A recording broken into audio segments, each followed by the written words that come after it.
I still Point have of the floor. order. I have the floor, Mr. Point of President. order. I have the floor, Mr. President. The verified impeachment complaint be dismissed.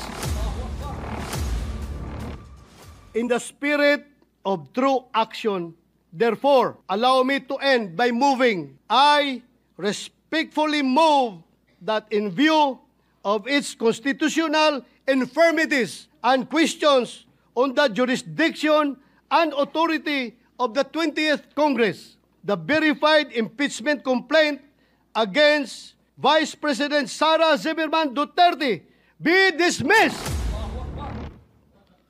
Immediately after the speech of the good gentleman from Davao, I move that any interpellation or any action, any seconding speech on the privileged speech be suspended momentarily after his speech to allow us to take our oath, which was the subject of the approved motion yesterday, and again, which was the subject of the approved motion yesterday, which is an offshoot of a question of privilege, which takes precedence over all motions.